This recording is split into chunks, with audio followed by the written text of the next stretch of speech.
evening, ladies and gentlemen, and welcome to Waterstones in Argyle.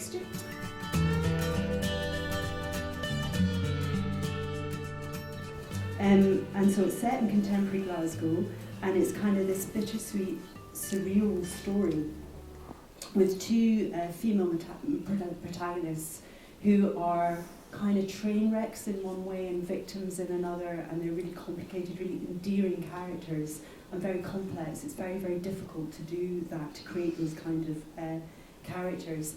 And then for the surreal element, there's a kind of special guest appearance in the book by the Virgin Mary. Elizabeth's just about to take revenge on this plan that she's been working on for quite a long time. She wants to murder somebody, and she's in a bit of a desperate place.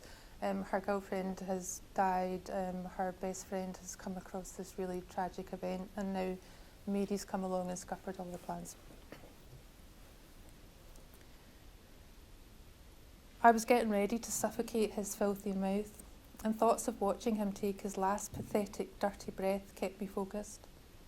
Knowing it would be found splattered on the ground, finally unmasked, was my glass of wine with dinner, my 2 squares of chocolate instead of 1, and, most importantly, my prayer before bed.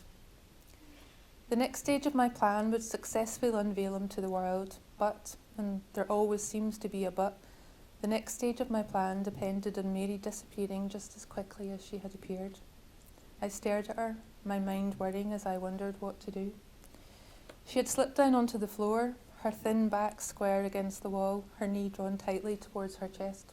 She was clutching her foot, skinny fingers kneading her skin, doing what they could to massage the pain. Her long, thick hair straddled her face, bright blue eyes peering through the strands, Audrey Hepburn cheekbones sculpting lips that portrayed a Argyle smile.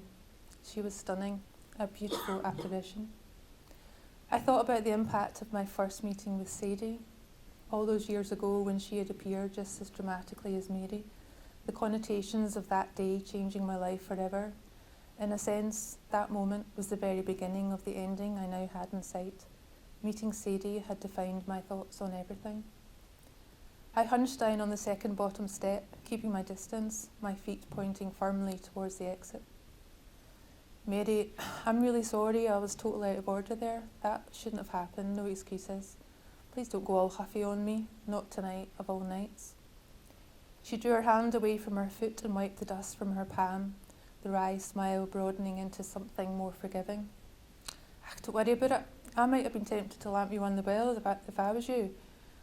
I was blown away. Mary could talk? Well, of course she could speak. There shouldn't have been any surprise in that. It was how she spoke that was overwhelming me.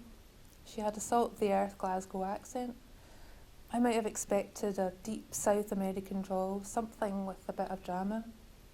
I popped the index finger of my right hand into my right ear and gave it a rigorous rub, toying again with the theory that I'd lost my marbles. The Glaswegian accent, though, suited her wee peely-wally face. My own Glasgow accent was long since gone. I'd lost it. Not physically, an accent's not something you can leave in the bus. Ah, shit, forgot my accent. Be fucking well gone by now. Someone will be away with it. When Patrick and I ran away to London when I was 16, I did my best to leave behind what I could of the pathetic creature I had been as a child. I enhanced my private secondary school tones with one of those wishy-washy Anglo-Scottish accents, and it had stuck like glue. Why talk when you can sing the words in the middle, the beginning and the end of each sentence? My voice was all that betwixt and between way, a little of something, but mostly a lot of nothing. But it's the way I liked it. There was absolutely nothing left of that wee Glasgow me. Mary's accent was dead nice, homely I suppose.